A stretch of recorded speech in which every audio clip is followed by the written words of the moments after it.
booking of meetings. You know, it's deputation, just the idea of traveling from church to church, meeting to meeting, taking your family, taking a newborn baby. That's not the easiest life. It's not the hardest life in the world. In fact, there's a lot of benefits, a lot of joys, a lot of blessings. I did it, and that's what connected me to this church 20-something years ago. So there's some wonderful things, but it is also hard. So pray, just as you pray for them, pray for their future, but pray for also the immediate, just that they'll get meetings and all of those things. As we look at our last night of the missions conference tonight, I again wanted to say thank you so very much to Pastor for the invitation. Thank you so very much for just all of you. It's been great just to be around you and laugh with you and talk with you, eat amongst you. All of these things that we've gotten to do these last few days, and I have tremendously enjoyed it. And as Pastor shared about my daughter, I do ask that if you could continue to pray for her, I'd really appreciate that, as she has, as he said, an osteoma, but that's a word I'd never heard of until it was diagnosed. She basically has bone that has grown all throughout her skull and facial area, and it's decaying the good bone and really creating issues. And so now it's deep within her skull, pushing her on her brain and reshaping her brain, and so they got to fix that. And as he said, it's all throughout her eye sockets, her nasal passage. So it's basically from here up is going to get all reconstructed. So it's going to be an intense surgery. So we are praying very much, and I'm thankful to the Lord. I mean, when I think about my 20-year-old daughter going through a surgery of such a magnitude, for just God's help and grace that he's given just so far. You know, and the neat thing is this. I mean, the doctors are amazed that my daughter has never shown any manifestation of symptoms as a result of all that this has been doing. They said, has she had mood changes, personality changes, anything like that, because of how deep it's pushing onto her frontal lobe, and how I showed Pastor the photo, and it's a pretty deep thing. And it's like, no, we've never seen anything like that. She's just always been weird. She's always been consistently weird. So there's never been a problem. And then they said, well, it's surprising that she can smell, because her entire nasal cavity has been, it's sort of like it's been dammed up by the bone growth. So they're like, how is it that she smells? There shouldn't be a passage for the, kind of, whatever the true sense of that is, nasal sense olfactory, is that it? Is that it? Olfactory? Yeah. So they can't, it was like that shouldn't be happening. Has she had seizures? No, she's never had seizures, things like that. They said if she had a sinus infection, a bad one, because they don't think it could flow down like we normally would, they're afraid it would flow back. Well, she's not had a sinus infection. And so God has been so gracious to us and to our daughter, so that there has been no manifestation of it. It was long story, and I can't go into it, how it was just discovered, but it really, humanly, it was discovered just kind of as a fluke thing. It just was like, wow, how did we find out about that? And through that, we came to learn of it, and so surgery is scheduled for the 25th of May. So I appreciate that. When you get our prayer letter, we just sent our prayer letter out last Thursday. It went in the mail, so soon it'll be hitting the mailbox here at Temple Baptist. So you'll see, and actually, if you look at the prayer letter, you'll see the photo of the MRI that she had, so you can actually see kind of where it is on her brain and stuff like that. So just for all those curious minds who want to see what it looks like there. So it's not disgusting, I promise you. I would not have grossed out all my supporting churches. It just looks like a 3D image, but it's nothing bad at all in any way. So hey, as we conclude tonight, we're going to end up tonight in Psalm chapter 50, Psalm number 50. Psalm 50. And if you have your app open, you're going to see that the title of this message is God's State of the Union Address. You know, it wasn't too long ago we had our presidential State of the Union address, and no matter what your politics of, whether it be the president you like or a president you don't like, they give their State of the Union, and almost always they stand up and say, the State of the Union is strong. But there's all this pomp and ceremony that goes with it. And all of these State of the Union addresses, you have the gathering in the House of both the chambers of the Senate and the Congress. And then you get the guy who opens up the door, and he, with his big booming voice, will proclaim, Madam Speaker, or Mr. Speaker, whichever it may be, the President of the United States, and everyone, and they walk their way down the aisle and shaking hands, making their way up, and so on and so forth. And then he goes into his speech about the good that he thinks the country is experiencing over the last year.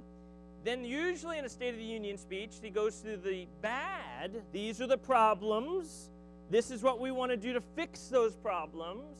And then they conclude with some thoughts. Well, in a way, you're going to see that that's God's State of the Union here in Psalm 50. You're going to see the good, you're going to see the bad, you're going to see concluding thoughts, and you're going to see kind of the pomp and ceremony of it all here in this passage.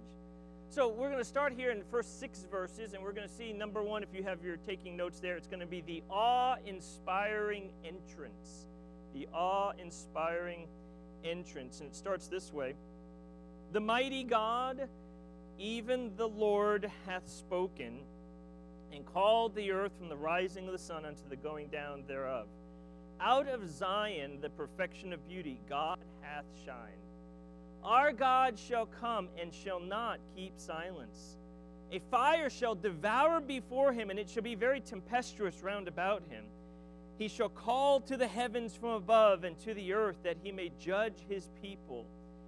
Gather my saints together unto me, those that have made a covenant with me by sacrifice, and the heavens shall declare his righteousness, for God is judge himself. Selah. Take a pause. And so it's kind of it starts off with this very big entrance of introducing God. The very first words there, the mighty God, even the Lord has spoken. So we're going to hear God himself, but he doesn't just say, and the Lord to speak. It gives this great description, the mighty God, even the Lord. And what that means, it's 3 names. 3 names about God, all right there. It is made up of El, which means the mighty one. Then it's made up of Elohim, which is the many in one. And then it's made up of Jehovah, the word Lord, which is the self-existent one. And so as the psalm starts off, as Asaph, the writer of the psalm, declares, it's sort of like, listen, here is the mighty one, the strong one, the self-existent one. He's going to be saying a few things to you. Draw your attention. And as the theme of our conference has been there on the screen, declaring his glory, what we have to realize is that the words we're going to look at, but also not just tonight, but what we've been trying to cover all week, and what we should hopefully be doing every time we think of the Lord, is see him in his awesomeness. Because if I see God in his glory, that will motivate me to do something.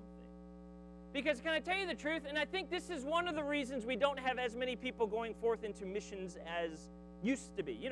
The statistics are, there's no doubt, there are less people going out into the mission field today than there were in the times past.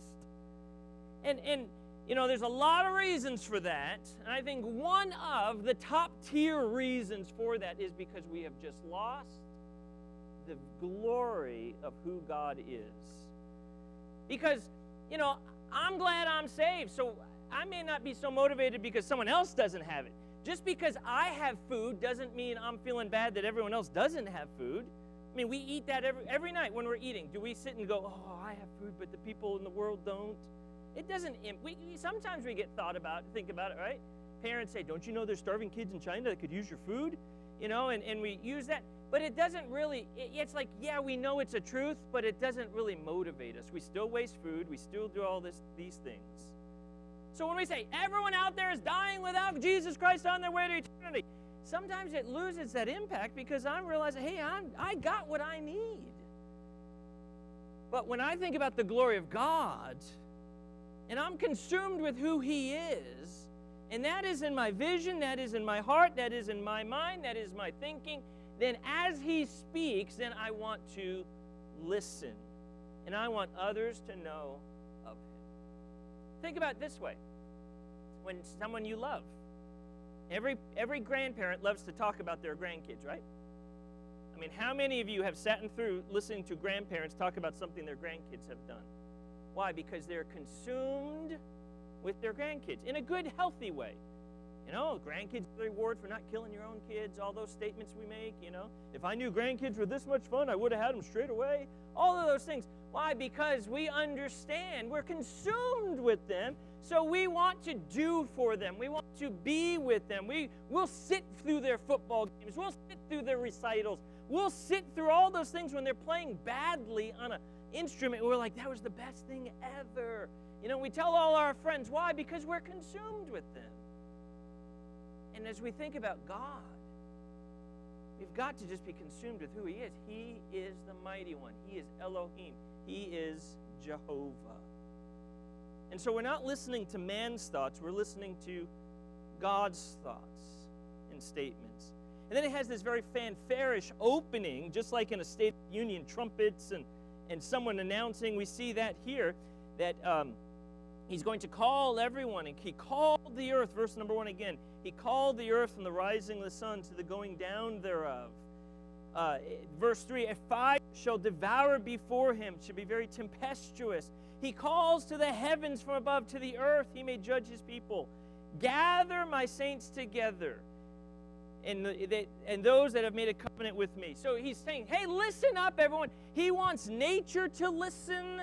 He wants us to listen. So as we think about the glory of God and how it's going to relate here in his statements, he's saying, hey, listen up. I want everyone, I want all of my creation to listen. Nature, listen. The people who say they're called by my name, listen to what I'm going to say. I'm going to give the good. So he's giving this, has this awe-inspiring entrance, and then number 2, the attention-grabbing compliment.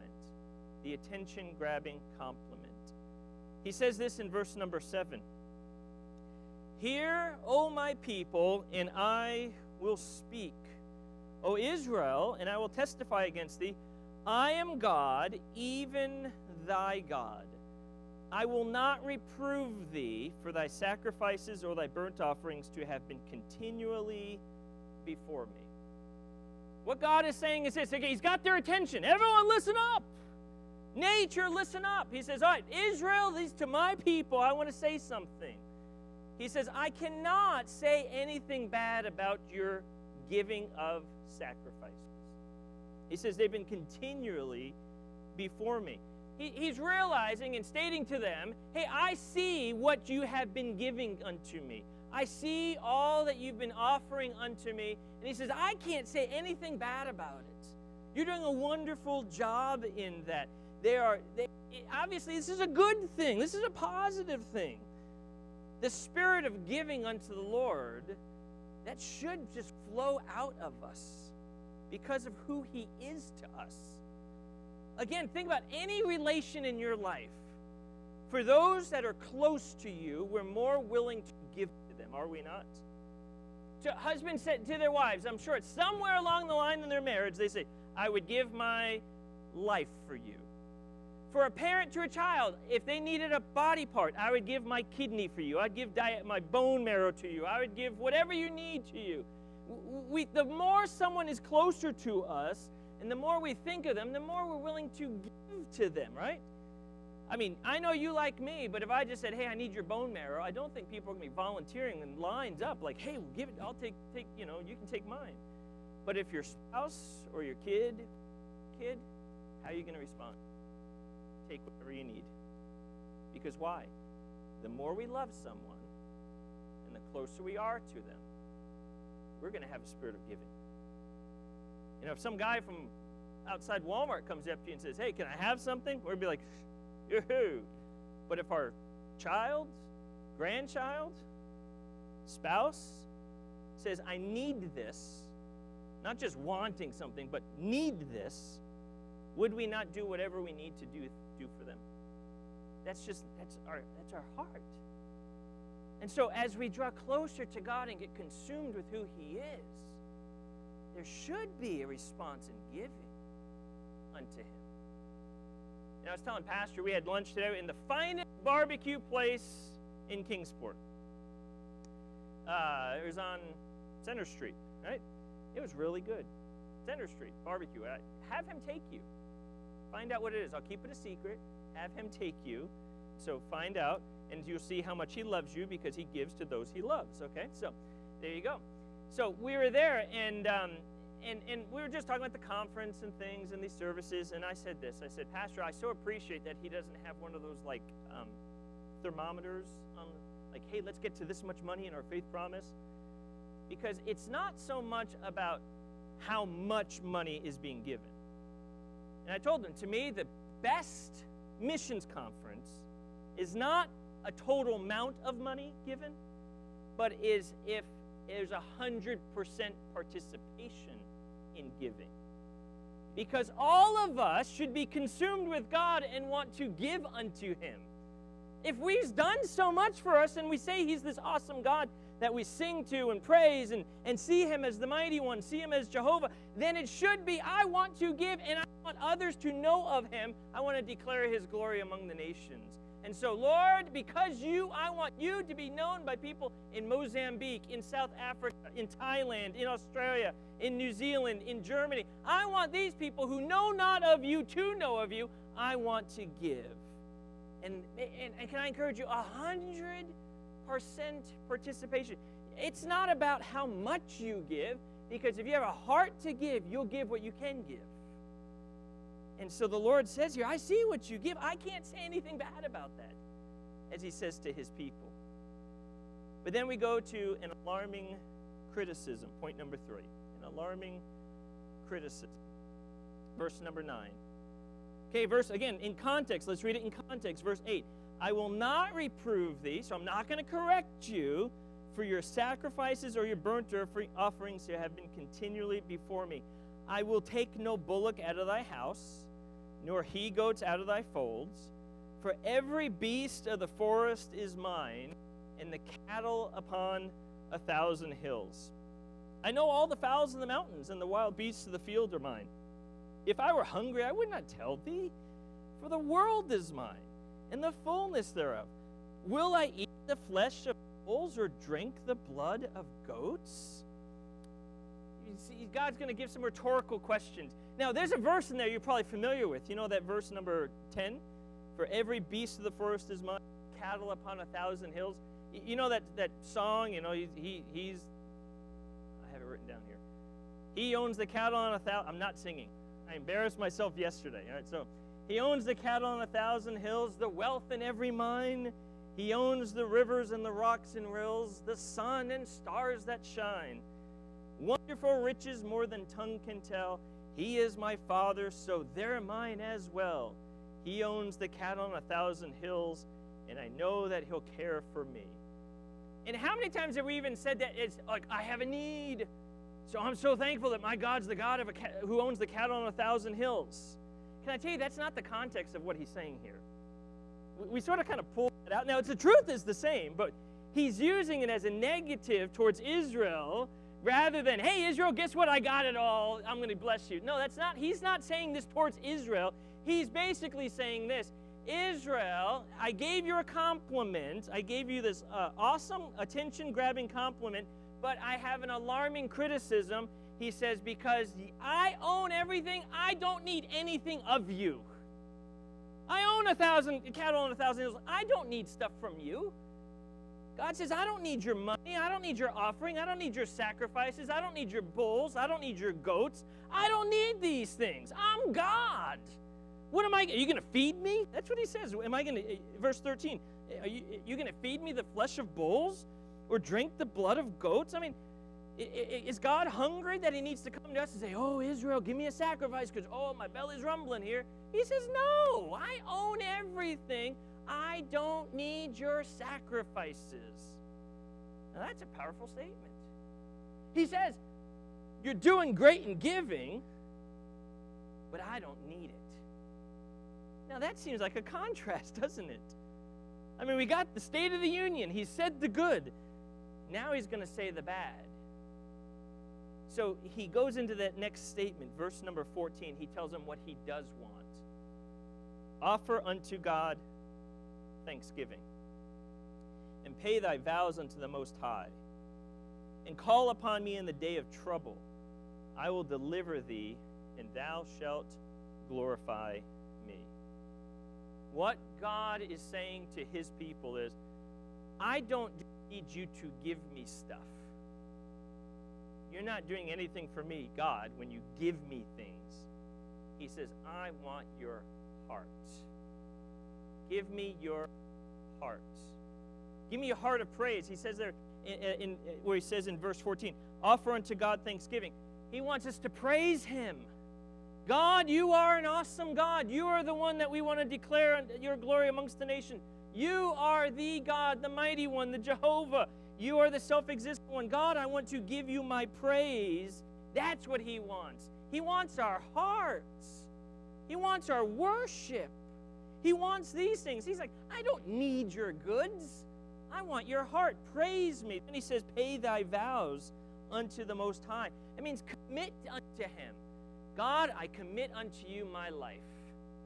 That if I say I'm going to serve you, then I'm going to fulfill that service unto you. If I say I'm going to love you, then I want to fulfill that unto you. If I say I'm going to worship you, then let me commit that. God, whatever I've declared unto you and surrendered unto you, may I fulfill that. God says, praise me. Commit yourself to me. Verse number 15, call upon me in the day of trouble. God wants us to need him. Dependence on him. God says, look, I don't need stuff from you. I want you to need me. And as we think about giving, faith promise, again, it's not about, oh, I got to, all this money I got to put on there. God says, I want you to worship me, rely on me, praise me. And let me tell you what's going to happen. We will then still give unto him. Not because he needs it, but because we worship him. And that's what he's saying. And then he continues there in at the end of verse 15, not only call upon me and I'll deliver thee, but thou shalt glorify me. He wants us to represent him. And that's what we're going to do all throughout here in Kingsport and throughout the world, Mozambique, South Africa. God wants us to represent him, point people to him. If we do these things, commit unto him, call unto him, to represent him, and to praise and worship him, let me tell you, we will give unto him. Not because it's required, because I got to do it to be a good Christian, but because I want to. God never said, don't give the sacrifices, don't give the offerings. He says, you're doing a good job. But they lost the reason why they're giving. They lost the heart of worship behind it. They lost the whole motivational reason for giving. It got into routine. It got into just routineness. Oh, it's the Sabbath. Let's give our offerings. Oh, it's the time at the temple. Let's give our sacrifice. And he says, no. Don't just go into routine. Think about who I am. Give me yourself. Give me your heart. And then you'll give. That's what he's saying. So we have this alarming criticism. But then we'll conclude with this. An astonishing condemnation. An astonishing condemnation. As he says there, he's going to switch audience now. So he gave the good, he gave the criticism, and now he's going to speak unto those that don't listen to him. He says, verse 16, but unto the wicked God saith, what hast thou to do to declare my statutes, or that thou should take my covenant in thy mouth? It's like, what is it going to take for you to listen to me, God's saying? What is it going to take for you to obey my words? Verse 17, seeing thou hateth instruction, and castest my words behind thee. When thou sawest a thief, then thou consentest with him, and hast been partakers with adulterers. Thou givest thy mouth to evil, and thy tongue frameth deceit. Thou sittest and speakest against thy brother. Thou slanderest thine own mother's son. These things hast thou done, I mean, he goes through this list of actions and attitudes and behaviors and wickedness that people are doing. He's saying, you who will not obey my command, this is, and you're seeing it manifested in such these ways as he goes through, and you see brother against brother and adultery and lying and all of these things. And God says that these things you have done, and I kept silent. God isn't judging them right now. People are getting, in a sense, it seems on the surface, people are getting away with murder. God says, I've not done anything. I'm silent. And because I'm silent, even though wickedness is roaming, and even though people are against me, and even though they're not listening to my words, I'm not done anything. I've kept silent. And look at verse 21. Thou thoughtest that I was altogether such an one as thyself. Meaning, God's not, hey, I lied, I did wickedness, I did this, I did falseness, I did adulteries, I did all these things. God didn't strike me dead, so you know what? God must not care, or there must not be God up there who's as holy as we think he is, and God's not done anything, so people think God has no value, no importance, no holiness to him. Is that not the way our society lives? All around this world, whether it be in Africa, or whether it be in Asia, or whether it be in the United States, there are people who think they're getting away with all that they're doing. And not just wickedness like murder and adultery and fornication and lying and deceitfulness, but it's also false worship, people who are worshiping statues. Again, I shared on Sunday continually, I just came back from Nepal. I saw people bowing before statues, giving incense to statues. God doesn't, boom, strike right dead right then, like he did in the Old Testament times. And, you see some of those times where the ground opened up and people fell in. And so people now, all over the world, they disregard God and his awesomeness, his holiness, his greatness, and they think we're getting away with it. And sometimes that can be very disheartening to us. I mean, we look around and go, God, do something. Do something. And he says, I've not done anything yet. I'm silent. But then look at the continue, verse 21 again. I kept silence. Thou thoughtest I was altogether such as one as thyself, but I will reprove thee and set them in order before thine eyes. Now consider this, ye that forget God, lest I tear you in pieces, and there be none to deliver.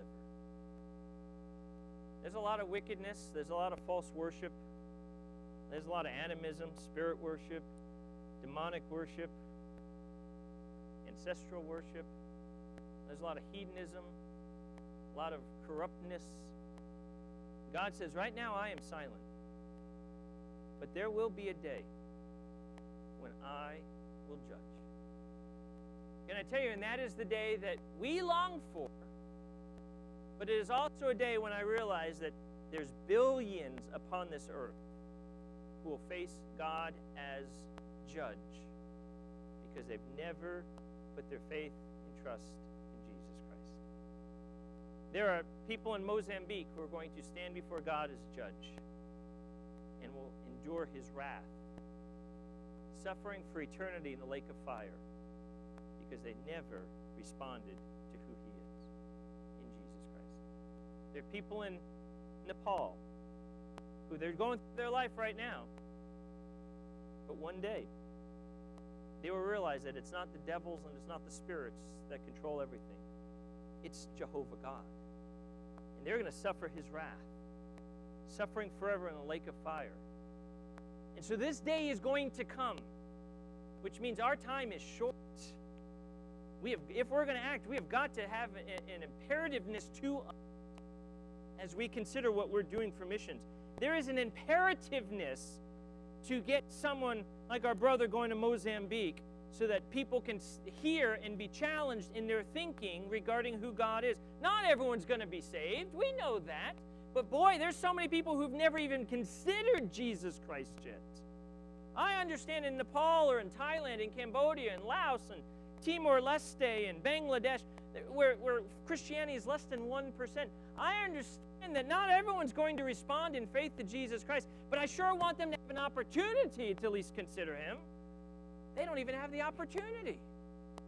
And there's a motivation for us to do what we do, because one day they will face his wrath in the lake of fire forever. So we who know him, and we consider what we're going to do. As we think through this mission, we think all these things, may we truly get caught up in the glory of God. We want to declare his glory. And because of his awesomeness as the great one, we realize they're going to face him one day. And I want them to at least have the option to consider Christ and to be confronted with Christ. But so many in this world have never even been confronted with him. That is why we do missions conference. So as we conclude tonight, and we look at God's state of the union, who he is, it says, listen up, everyone. You're doing good and you're giving, but I don't want just your giving. I want your heart. I want your worship. And as we get consumed with him to declare his glory and see his glory as him as the Almighty One, I want others to know who he is. And I realize that there's a time factor behind it. I can't delay. I've got to do what I've got to do now, because the time is coming when one day he will no longer be silent. Let's conclude